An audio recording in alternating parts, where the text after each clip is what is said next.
अस्सलाम वालेकुम नाज़रीन, प्रोग्राम दिन भर में आप खुश आमदीद कहते हैं। मैं हूं आपकी मेज़बान शहरबानो अवान। आज के प्रोग्राम में सबसे पहले बात करेंगे खैबर पख्तूनख्वा में इमरान खान की सेहत के नाम पर एहतजाजी धरना और आलमी क्रिकेट के नामवर खिलाड़ियों के ख़त की। तो आपको बताएंगे अदालती हुक्म और सड़कों की बहाली। खैबर पख्तूनख्वा में गुज़श्ता 4 रोज़ से जारी एहतजाज और सड़कों की बंदिश का drop scene Peshawar high court के सख्त हुक्म के साथ हुआ। अदालत ने 2 टोक अल्फाज में रिमार्क्स दिए कि रूलिंग पार्टी अपने ही सूबे के अवाम को अजियत दे रही है, जिसके बाद सवाबी, इंटरचेंज, अटक पुल और मोटरवेज समेत तमाम अहम शाहराहें ट्रैफिक के लिए खोल दी गईं। इंतजामिया ने DI खान, मियांवाली और हज़ारा मोटरवे को क्लियर करके अवाम का देरीना मुतालबा पूरा कर दिया, लेकिन सियासी दबाव और एहतजाज के नाम पर शहरियों की जिंदगी मफलूज करने का यह सिलसिला अब भी अवामी और कानूनी हलकों में सवालात खड़े कर रहा है। दूसरी जानिब बानी PTI इमरान खान की बीमारी से मुतालिक सामने आने वाली मेडिकल रिपोर्ट ने नई बहस छेड़ दी है। 2 रुकनी माहिर तिब्बी बोर्ड के मुताबिक ऐनक के बगैर उनकी दाएं आंख की बिनाई 6/24 रिकॉर्ड हुई है और पर्दा बसारत पर सूज के आसार भी मिले हैं। इसी पर बात करेंगे। हमारे गेस्ट हमें ज्वाइन कर चुके हैं। रहनुमा मुस्लिम लीग नून सेनेटर जाहिद खान साहब ने हमें ज्वाइन किया। बहुत शुक्रिया जाहिद खान साहब प्रोग्राम में वक्त देने के लिए। खान साहब, खैबर पख्तूनख्वा में एहतजाज और सड़कों के हवाले से हम बंदिश की बात करेंगे। पेशावर हाई कोर्ट के हुक्म पर सड़कें खुलने के बारे में आप इस मौक़िफ़ को कैसे देखते हैं? और अवामी सहूलियात की हम बात करें, शहरी ज़िंदगी मुतासिर होने के हवाले से सियासी एहतजाज और धरने के नाम पर जो लोगों को अजियत दी जाती है, मुश्किलात में डाला जाता है, आप क्या समझते हैं, दुरुस्त है?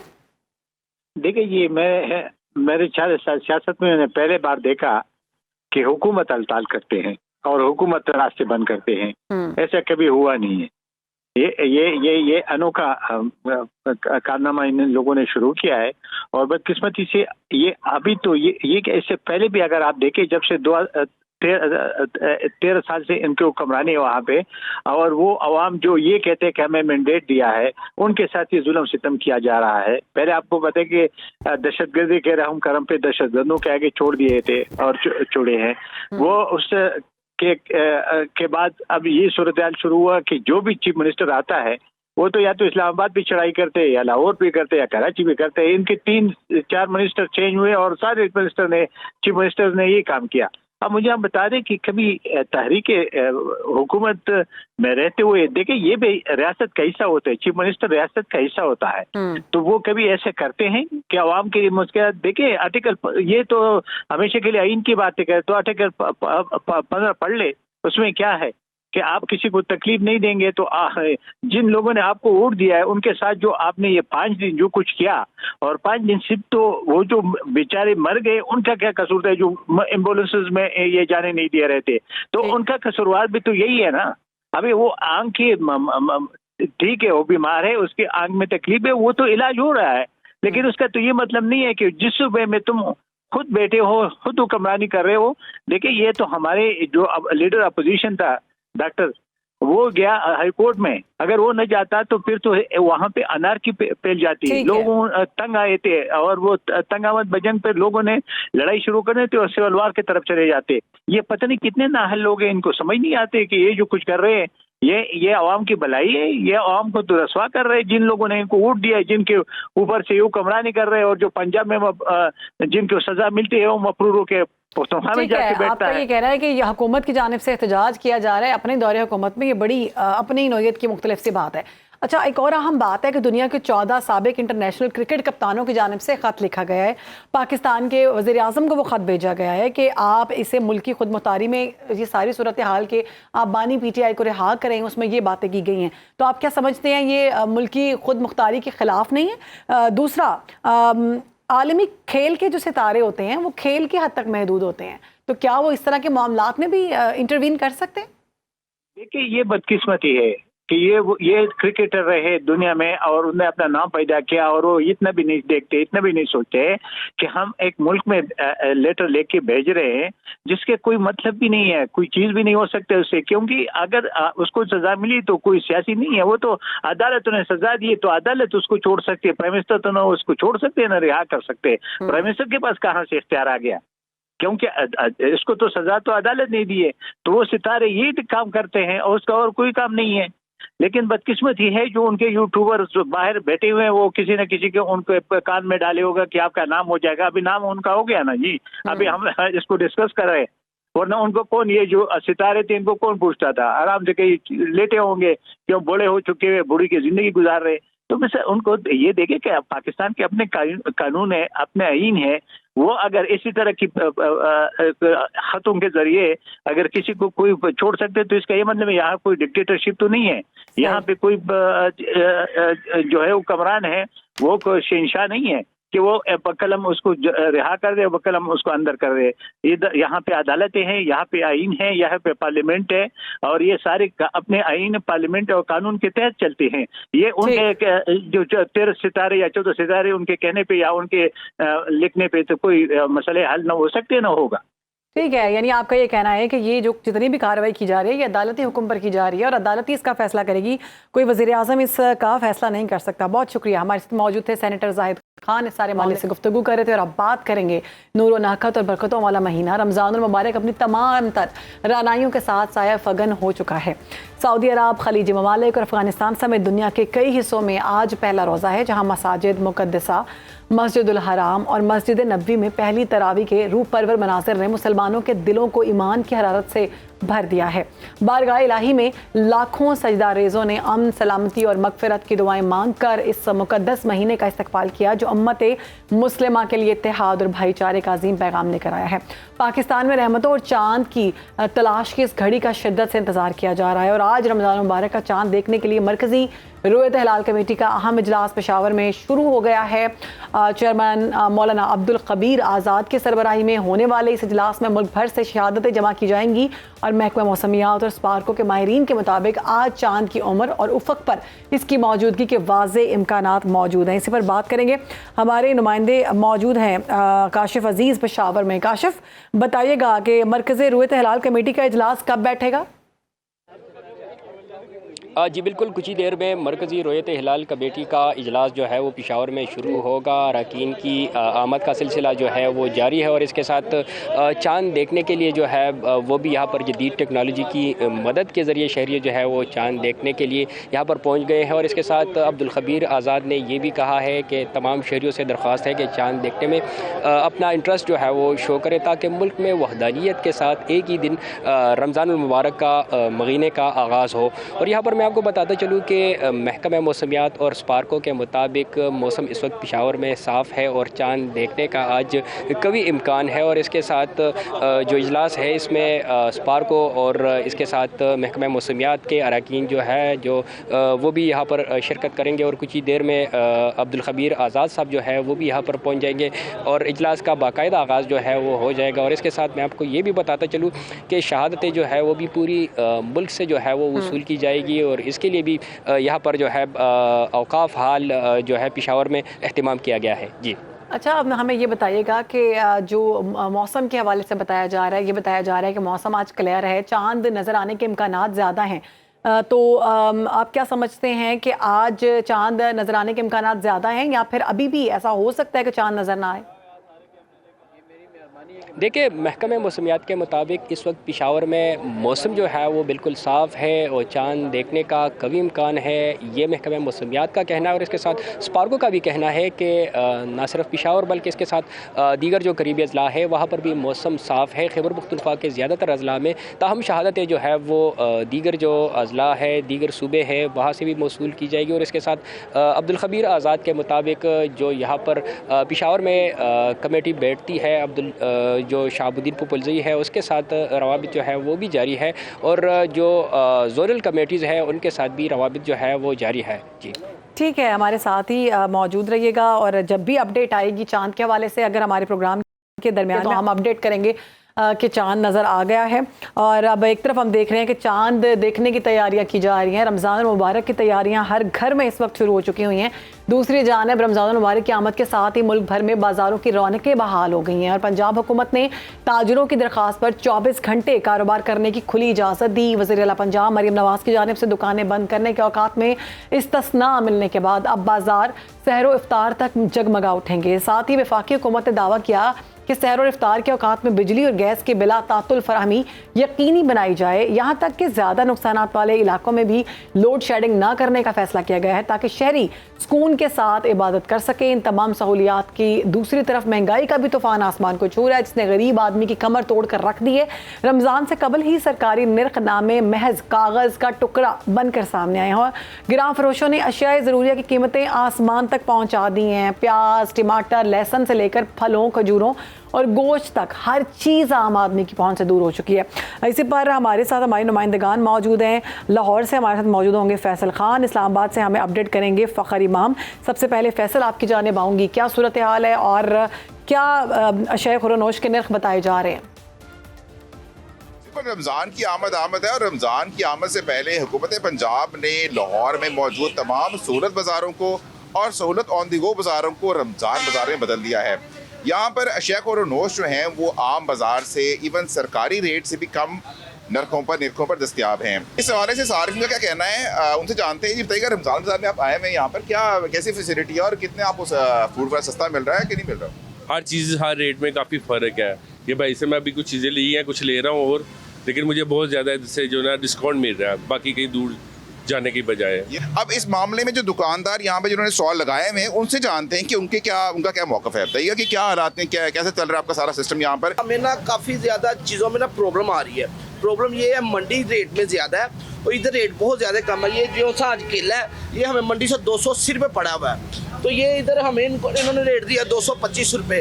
वाम को रिलीज़ होना चाहिए, इससे भी कम होना चाहिए, लेकिन हम दुकानदारों का भी ख्याल करना चाहिए। मंडी से केला लेके आए 280 रुपये दर्जन के हिसाब से, जबकि सरकारी रेट जो उसका केले का 225 रुपये रखा गया। हमें नुकसान नहीं बेचनी पड़ रही ये चीज़, तो उनका ये कहना है कि हमारे लिए भी थोड़ी आसानी करें ताकि हम लोगों को चीज़ बेचते हुए तकलीफ ना हो। ठीक है, इस्लामाबाद की सूरत हाल जानते हैं। फ़खर इमाम हमारे साथ मौजूद है। फ़खर, बताइएगा इस्लामाबाद में क्या सूरत हाल है? रमज़ान की तैयारियां शुरू हो चुकी हैं? देखें, रमज़ानुल मुबारक की आमद के साथ ही शहरियों को सहूलत और शहरियों को रिलीफ फ्राहम करने के लिए मुख्तलिफ सस्ते बाज़ार कायम किए गए हैं, जहाँ पर जो कीमतें हैं वो ओपन मार्केट की निस्बत कम रखी गई हैं। इस वक्त मैं इस्लामाबाद के एक सस्ते बाज़ार में मौजूद हूँ, जहाँ पर इस वक्त शहरियों का खासा हमें रश दिखाई दे रहा है और शहरी एशियाई ज़रूरिया सब्ज़ी फ्रूट की ख़रीदारी में हमें मसरूफ़ दिखाई दे रहे हैं। अगर मैं रमज़ान सस्ते बाज़ार में कीमतों की बात करता चलूँ तो रमज़ान सस्ते बाज़ार में सफ़ेद सेब की कीमत 230 रुपये, इसी तरह केले की कीमत फ़ी दर्जन 210 रुपये और अमरूद 138 रुपये में फ़रोख्त हो रहा है। इसी तरह रमज़ान सस्ते बाज़ार में किन्नू की कीमत 190 रुपये फ़ी दर्जन रखी गई है। अगर इसी तरह मैं खजूरों की बात करता चलूँ तो रमज़ान सस्ते बाज़ार में जो ईरानी खजूर है उसकी कीमत 473 रुपये रखी गई है। इसी तरह जो पाकिस्तानी खजूर है उसकी कीमत 405 रुपये रखी गई है। कि शहरियों से हमारी बात हुई है तो शहरियों का यही कहना था कि रमज़ान मुबारक में ये जो सस्ते बाज़ार कायम किए गए हैं ये शहरियों की सहूलत के लिए फराहम किए गए हैं और हकीकी रिलीफ शहरियों को उसी वक्त मिलेगा जब रेट लिस्ट पर अमल दरामद करवाया जाएगा और जो एशियाई ज़रूरिया की जो कीमतें हैं वो उनमें नुमायाँ कमी की जाएगी। जी ठीक है जी, आगे बढ़ेंगे। आपको बताएंगे कोलंबो में खेले जा रहे T20 वर्ल्ड कप के 35वें मैच में पाकिस्तान ने नमीबिया के खिलाफ टॉस जीतकर पहले बैटिंग करते हुए 200 रन का पहाड़ जैसा हदफ खड़ा कर दिया। कौमी कप्तान सलमान अली आगा ने मैच के लिए टीम में 2 अहम तब्दीलियां करते हुए शाहीन शाह अफरीदी और अबरार अहमद को आराम दिया, जबकि उनकी जगह सलमान मिर्ज़ा और ख्वाजा नाफे को मैदान में उतारा है। अगर हम बात करें साइम अयूब और ख्वाजा नाफे की तो जल्द आउट हो गए, लेकिन कौमी टीम ने जारहाना हिकमत अमली अपनाते हुए नमीबिया के बॉलर्स को बेबस कर दिया। इसी पर बात करेंगे स्पोर्ट्स एनालिस्ट हाफिज़ इमरान हमारे साथ मौजूद है। बहुत शुक्रिया इमरान साहब।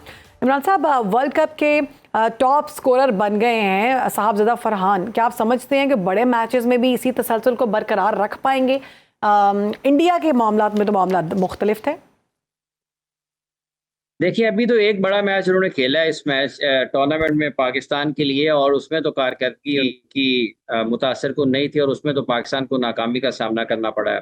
तो जहाँ तक ताल्लुक इस चीज़ का है कि क्या वो बड़े मैचेस में इसका सिलसिला बरकरार रखते हैं या नहीं रखते हैं, ये पाकिस्तान आज जीतकर अगर अगले मरहले में जाता है तो वो तो फिर उन मैचेस में देखा जाएगा कि करते हैं या नहीं करते हैं। लेकिन इस टूर्नामेंट में अब तक जो एक मैच बड़ा खेला था जो कि इंडिया के खिलाफ था, उसमें उनकी कारकर्दगी सबके सामने है। सो सवालिया निशान यही है कि जब निस्बतन मजबूत टीमों के खिलाफ पाकिस्तान की टीम खेलने के लिए मैदान में उतरती है, उस वक्त उनकी कारकर्दगी का मायार वो नहीं होता जो निस्बतन कमज़ोर टीमों के खिलाफ होता है। तो सवाल वहाँ पर मौजूद हैं। जवाब सिर्फ अपनी कारकर्दगी से दिया जा सकता है। और आज का मैच जीतने के बाद अगर अगले मरहले में जाते हैं तो फिर वहाँ पर न्यूजीलैंड, इंग्लैंड और श्रीलंका के खिलाफ बेहतर खेल का मुजाहरा करें।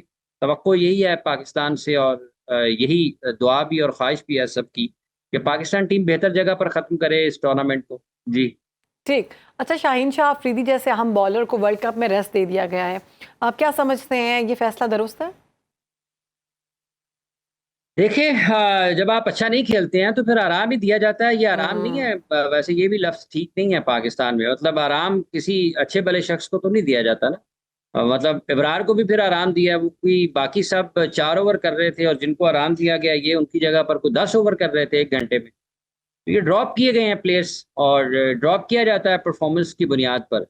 तो ये लफ्ज़ ही मुनासिब नहीं है कि आपको आराम चलते दे दिया। टूर्नामेंट में 3 मैचेस के बाद आपको प्लेइंग 11 में शामिल नहीं किया गया तो उसको आराम का नाम दे दिया जाए। ये एक साइकी है पाकिस्तान के क्रिकेटर्स की, ये आज की नहीं है, ये पहले की है। और मीडिया में भी ये लफ्ज़ खासा इस्तेमाल होता है कि आराम दे दिया गया है। मेरा ये ख्याल है कि ये ड्रॉप करने का लफ्ज़ ज़्यादा मुनासिब है। और फिर जब आप ड्रॉप करने का लफ्ज़ इस्तेमाल करते हैं तो फिर सिलेक्शन उसके साथ टीम मैनेजमेंट से ये सवाल होता है कि आपने अबरार को किस बुनियाद पर ड्रॉप किया है। अगर आराम दिया है तो उसकी वजह बता देना। आराम दिया गया क्या तो वो उसकी फिट वजह नहीं है, बता क्या देंगे। मामला आता है? अब थक गए हैं जो आराम की ज़रूरत है। अच्छा, हमने अब बड़ी ज़बरदस्त आपने बात की कि जब भी हम देखते हैं कि पाकिस्तानी क्रिकेट टीम और ये हमारे खिलाड़ी जो हैं किसी छोटी टीम के मुकाबले में आते हैं तो बड़ी इनकी बॉडी लैंग्वेज होती है, ये हारते हारते जीत जाते हैं, बहुत अच्छा परफॉर्म करते हैं। लेकिन जब भी किसी बड़ी टीम के मुकाबले में होते हैं, ख़ास तौर पर अगर इंडिया के साथ इनका मुकाबला होता है तो इनकी बॉडी लैंग्वेज ही बता रही होती है कि इनका बल्ला नहीं चलेगा। हम ये सुन कर हमारे कान पक गए हैं कि हमारे पास जो बॉलर्स हैं ना वो बहुत बेस्ट हैं, लेकिन इंडिया के सामने हम देखते हैं कि इनकी बॉलिंग भी नहीं चलती और इनकी बैटिंग भी नहीं चलती। क्या वजह है? कॉन्फिडेंस की कमी है या इनको ज़रूरत है ग्रूम करने की? देखिए, सलाहियत की कमी है और उस जगह पर नहीं है जहां पर होना चाहिए। एक तो ये है कि और पाकिस्तान के खिलाड़ी इनफरादी तौर पर भी और इज्तिमाई तौर पर उस सलाहियत के हामिल नज़र नहीं आते जिस सलाहियत के मुताबिक, जिस सलाहियत पर आज दुनिया में क्रिकेट खेली जा रही है। वो आप इंग्लैंड की बात कर लें, साउथ अफ्रीका की टीम की बात करें, आप इंडिया की बात करें, न्यूजीलैंड की बात करें, तो ये तमाम बड़ी टीमें जो दुनिया में इस वक्त ज़्यादा बेहतर क्रिकेट खेल रही हैं, उनका और अपने खिलाड़ियों का इनफरादी तौर पर मवाजना करें तो आपको वाज़ेह तौर पर फ़र्क नज़र आएगा।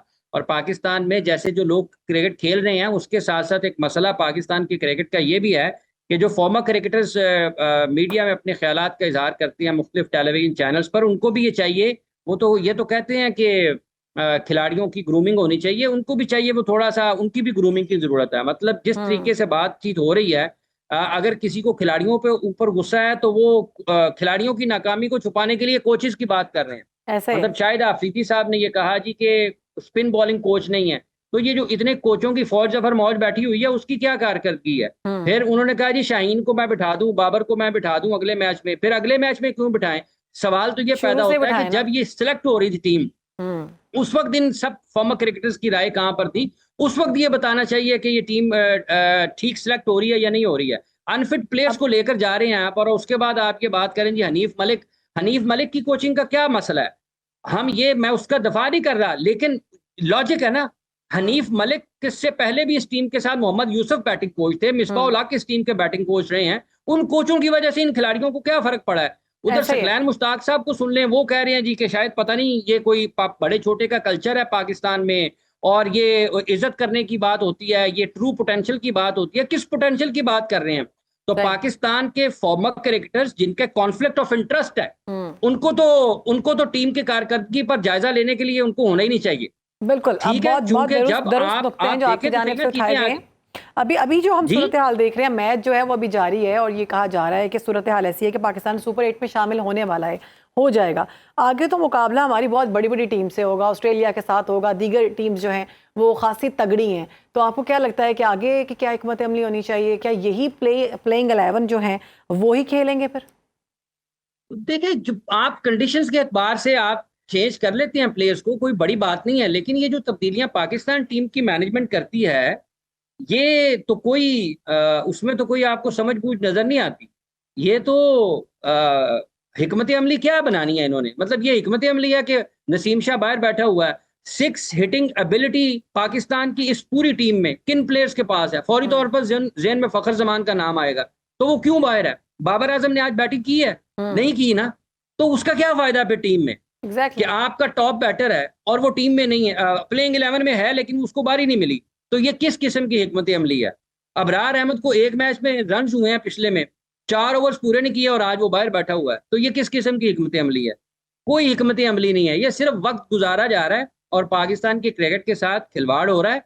और हमने ठीक नहीं होना। अगला वर्ल्ड कप है ना 2028 वाला, हम एसोसिएट टीमों से भी हारेंगे अगर हमारी यही हरकतें और इसी किस्म के हमने फैसले किए ना।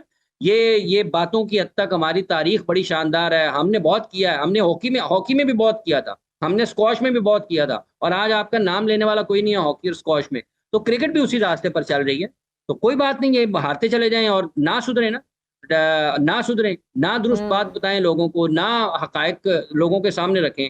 तो ये पाकिस्तान में अगर क्रिकेट बोर्ड ये समझता है कि ऐसे ही चलना है, और ये सिलेक्शन कमेटी को भी तो पूछे ना सबसे पहले कि ये इंडिया के खिलाफ सितंबर से लेकर अब तक इस वक्त सेलेक्ट कर रही होती है किन मौजूओं को, किन चीज़ों को, कौन सी परफॉर्मेंसेस को वो मद्देनजर रख के इनको सेलेक्ट करती है। बहुत अहम ये नुक्ता है जो आपकी जानिब से उठाया गया है। अच्छा, आप क्या समझते हैं कि यही जो प्लेइंग 11 है यही आगे खेलेगी, और जिसमें जैसे कि हमने कहा कि शाहीन को ड्रॉप कर दिया गया है, तो क्या आने वाले दिनों में क्या देख रहे हैं, बाबर को भी ड्रॉप कर देंगे क्योंकि परफॉर्मेंस तो उससे हो नहीं रही? देखें, आज ख्वाजा नाफे को खिलाया गया ना जी, ख्वाजा नाफे को खिलाया गया, तो जरा उसकी बैटिंग देख लें। तो ये जो लोग शोर मचा रहे थे, जो लोग शोर मचा रहे थे, उनसे पूछेंगे जो खेलने का अंदाज है, दुनिया आपके लिए, आपके पास छक्के खाने के लिए आएगी कि पाकिस्तान का खिलाड़ी आ गया यार, नया इससे 2-3 छक्के खा ले। आपने अपनी एबिलिटी के ऊपर, स्किल के ऊपर, हार्डवर्क के ऊपर आपने कामयाबी हासिल करना होती है। ना कुछ स्किल नजर आती है, ना हार्डवर्क नजर आता है, ना पाथवे नजर आता है, तो खिला लें किसी और को। ख्वाजा नाफे की बैटिंग देखें और जैसे वो आउट हुआ है ना, तो ये उन तमाम मुफक्किरीन के लिए जो क्रिकेट को एक्सप्लेन कर रहे हैं, उनसे पूछें कि क्या ये पाकिस्तान की टीम में होना चाहिए था। आज जिस अंदाज से वो आउट हुए हैं, मुझे तो पहले इस चीज का अंदाजा है, क्योंकि उसके उठा के देखें रन उसने कहां पर किए हैं। एक तरफ कहते हैं जी फर्स्ट क्लास क्रिकेट को इज्जत दें, और दूसरी तरफ जो टीम में फर्स्ट क्लास क्रिकेट खेले बगैर आ गया कि कोई उसके पीछे क्रिकेट नहीं है, कह रहे हैं इसको मौका दे दे। तो जिसको मर्जी खिला ले जी, 19-20 में है, कोई थोड़ा सा किस दिन उसका लकी खेल हो जाएगा, कोई उसके कैच ड्रॉप हो जाएंगे, कमजोर टीम होएगी, वो अच्छा खेल जाएगा। वगरना आपको ये नजर नहीं आ रहा लोगों को। ऑस्ट्रेलिया के खिलाफ हमने 3 मैच जीत के यहाँ पर शोर मचाया ना, पाकिस्तान ने क्या कहा, वक्त बड़ा कम है, कमेंट कीजिएगा कि जो सारी सूरत हाल हम देख रहे हैं आज, जैसे कि बहुत खूबसूरत आपने बात की कि जनाब अब कभी ये परफॉर्म कर जाते हैं, कभी नहीं करते, ये चीज़ें तो नहीं चलेंगी ना। हमें प्रॉपर प्लेयर्स चाहिए जो पता हो कि ये प्रेडिक्ट कर सकते हैं कि ये अच्छा प्ले करेंगे। तो आपको क्या लगता है कि ये डिजर्व करते हैं वर्ल्ड कप? देखिए, एक बात यह कि सलमान अली आगा ने कहा जी, जब हम जिस टीम से हारते हैं वो बड़ी हो जाती है और जिसको हराते हैं वो छोटी हो जाती है। वो जिस टीम को उन्होंने 3-0 से हराया था ना, वो वर्ल्ड कप से बाहर हो गई है ऑस्ट्रेलिया की, ठीक है। और दूसरी बात यह है कि जिस तरह के प्लेयर्स का आपने जिक्र किया ना कि हारते हैं, कभी इनकी कारकर्दगी में तसलसल नहीं है, तो ये आज की बात थोड़ी है। जब भी आप टफ ऑपोजिशन के साथ खेलते हुए नजर आते हैं, आपकी टीम में नजर ही नहीं आता बॉडी लैंग्वेज क्या है, चेहरे के तासुरात क्या है, अप्रोच कैसे करते हैं मैच को, सांस क्यों फूले होते हैं। जरा ये लोगों को देखना चाहिए ना, जो क्रिकेट देखते हैं, जो करते हैं, उनको नजर नहीं आ रहा कि ये प्लेयर्स क्या इस जगह पर होने चाहिए। अच्छे भले प्लेयर्स थे जब ये अंडर 19 में थे, जब पाकिस्तान की टीम में आए हैं, वो किसी की कमर खराब हो जाती है, किसी की टांग खराब हो जाती है, 100 आउट कर लिए हैं, 10-10 हज़ार रन कर लिए हैं, और पता ही नहीं आ रहा कि शॉट कहाँ पर खेलना है। सारी की सारी वीडियोस पाकिस्तान क्रिकेट बोर्ड की आती हैं मिड विकेट के शॉट्स की, तो लोग मतलब सिर्फ मिड विकेट पे बाउंड्री लगती है, बाकी जगह पर पानी लगा हुआ है, वहां पर शॉट नहीं जा सकते। तो आप स्किल में बहुत पीछे हैं दुनिया से, आप और पीछे जाएंगे अगर आप अपने फैसलों को ठीक नहीं करेंगे, सिलेक्शन मेरिट के ऊपर नहीं करेंगे, ये ड्रॉप को आराम का लफ्ज कहना नहीं छोड़ेंगे, उस वक्त तक ना, जब तक आपकी बिला वजह की ईगो है, मतलब कारकर्दगी है कोई नहीं, ना बोर्ड की है, ना खिलाड़ियों की है, ना कोचेस की है। जिन्होंने इस कोचिंग स्टाफ को लाया उससे पूछें कि 6 स्पिनर आपने अगेंस्ट इंडिया खिलाकर क्या उसमें से क्या निकाला है, और वो अगर 6 के 6 इतने अच्छे थे तो अगले मैच में नमीबिया के खिलाफ आपने तब्दीलियां कर दी हैं 2। आप नमीबिया के खिलाफ खेलते हुए भी आप इतने खौफ के शिकार हैं कि आपने अबरार अहमद को जो आउट करते हुए आ रहा है उसको बाहर बिठा दिया है। शादाब और नवाज किस बुनियाद पे हैं कि स्पेशलिस्ट होने चाहिए टीम में, या फिर आप आधे तीतर और आधे बटेर होने चाहिए? जो आउट करता है वो बाहर बैठा हुआ है और जिससे कुछ नहीं होता वो टीम में खेल रहा है। तो बैटिंग देख लें, शादाब ने जो बैटिंग किया बहुत शानदार बैटिंग किया, अगेंस्ट नमीबिया भी देख लें, इनको चलते हुए तो देखें, वो पहले ही मिड विकेट की तरफ उन्होंने सारे अपने उठाए हुए हैं बैट के, हमने इधर ही मारना है। वो बॉल दूर कर रहे होते हैं, पता नहीं चलता जी हमने खेलना कहाँ पर है। तो ये अनफॉर्चुनेट है। पाकिस्तान की क्रिकेट ये डिजर्व नहीं करती जिस तरीके से इस क्रिकेट के साथ जो हो रहा है ना। तो अगर नहीं ठीक करेंगे तो ठीक है जी, हार के चले जा रहे हैं, आज से थोड़ा क्रिकेट भी ये डिजर्व नहीं करते इमरान साहब कि वो मैच देखना ही छोड़ दें इनकी हरकतों की वजह से। बहुत शुक्रिया, हमारे साथ मौजूद थे स्पोर्ट्स एनालिस्ट हाफिज इमरान साहब। इस सारे मामले के हवाले से गुफ्तगू कर रहे थे। एक और अहम मामला उस पर बात करेंगे, जेनेवा में होने वाले ईरान और अमेरिका के बिलवास्ता मुज़ाकरात का दूसरा और तेहरान की एक बड़ी सिफारतकारी जो है कामयाबी वो सामने आई है। ईरानी वज़ीर ख़ारजा अब्बास इराक़ची ने वाज़ेह कर दिया कि दोनों ममालिक के दरमियान बुनियादी उसूलों पर वफ़ामत हो चुकी है, जो इस बात का सबूत है कि ईरान ने अपनी खुद मुख्तारी पर समझौता किए बगैर अमेरिका को मुज़ाकरात की मेज़ पर आने पर मजबूर कर दिया।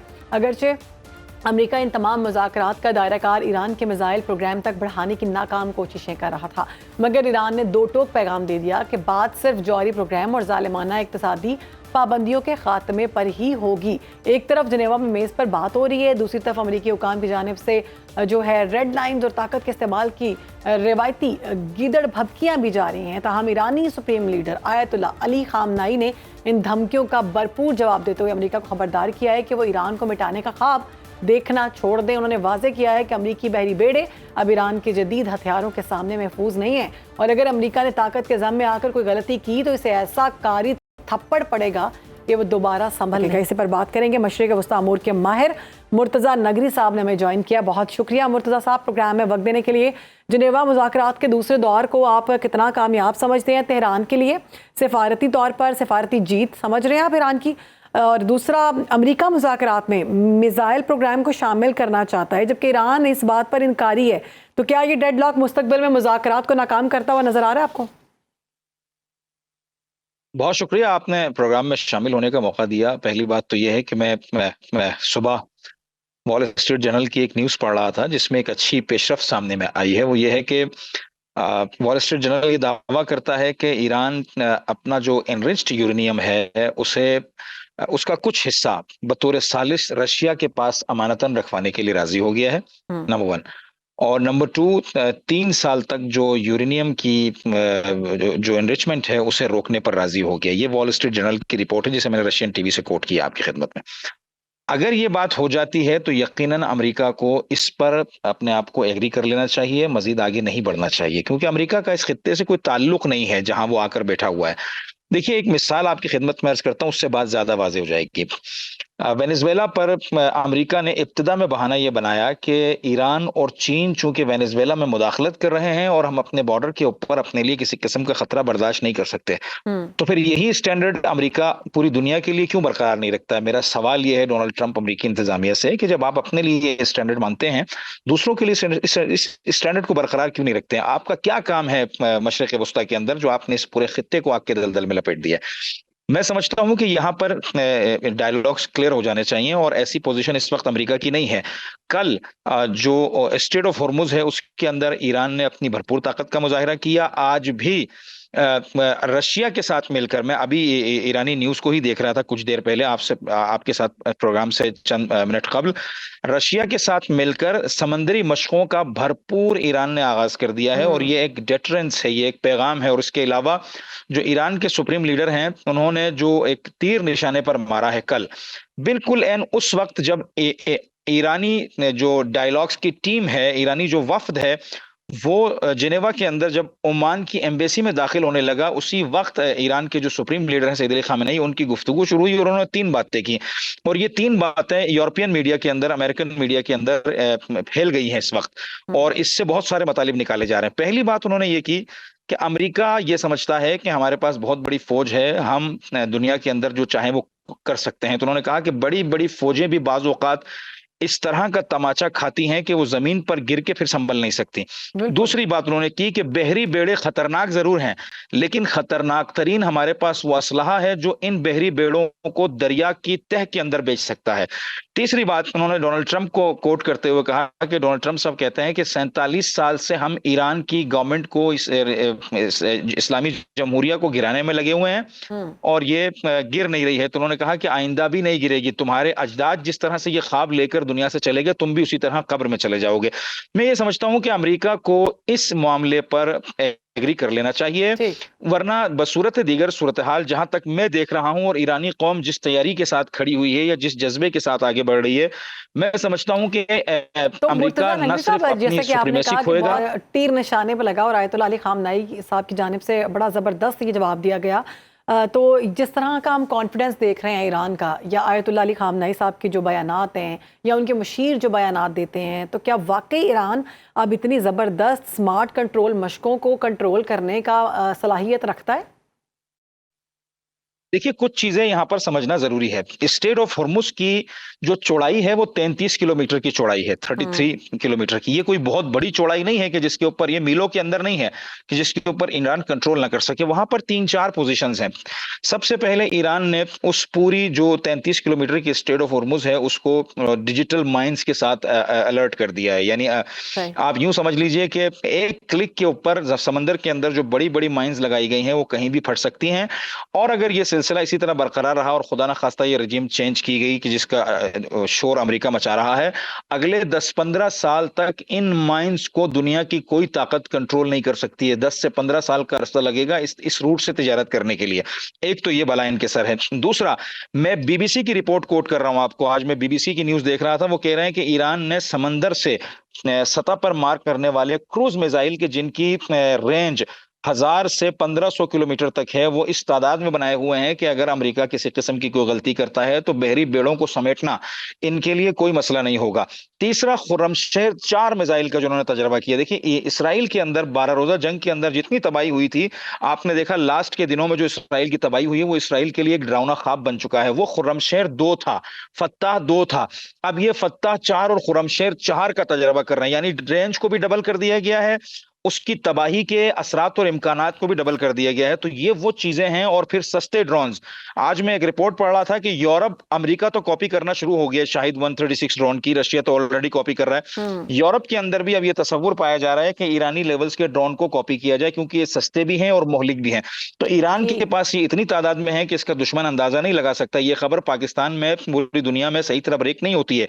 मैं आपको बता रहा हूं, बाज इसराइली अखबार ये दावा करते हैं कि, और मैंने एक अमेरिकन ऑफिशियल का भी ये बयान सुना कि ईरान के पास हजारों में नहीं, मुमकिन है कि मिसाइल्स और ड्रोन्स की तादाद लाखों के अंदर हो और ये महीनों पर मुहित भरपूर जंग लड़ सकते हो। तो ये एक डरावना ख्वाब है जिसके बाद मैं नहीं समझता हूं कि अमेरिका ये बेवकूफी करेगा। 2000 जहाज भी लेकर आए तो उसको उतरना मुश्किल है इस दलदल के अंदर, चूंकि उसको अपनी एक कब्र नजर आ रही है सुप्रीमेसी की, जो कि बहुत जल्द खुद जाएगी अगर वो इस जंग में कूदा। ठीक है मुर्तज़ा साहब, ये जो सारी सूरत हाल है, रूस और चीन के साथ हम देख रहे हैं कि ईरान का जो असर और रसूख है, बहरी ताउन जो है वो बढ़ रहा है। तो मशरिक़ वस्ता में अमरीकी असर और रसूख को आप कितना कमज़ोर होता हुआ देख रहे हैं, जब रूस और चाइना जो है वो समंदरी सूरत में भी ईरान का साथ दे रहे हैं? देखिए, इसको एक दूसरे पर्सपेक्टिव से आपकी खिदमत में पेश करता हूं। बहुत सारे लोग इसको ऑयल से ताबीर कर रहे हैं। मैं भी समझता हूं कि ये मामला ऑयल के लिए है ज्यादातर इसका हिस्सा, लेकिन किसी भी हादसे या सानहे का सिर्फ एक पहलू नहीं होता है, उसके कई पहलू होते हैं।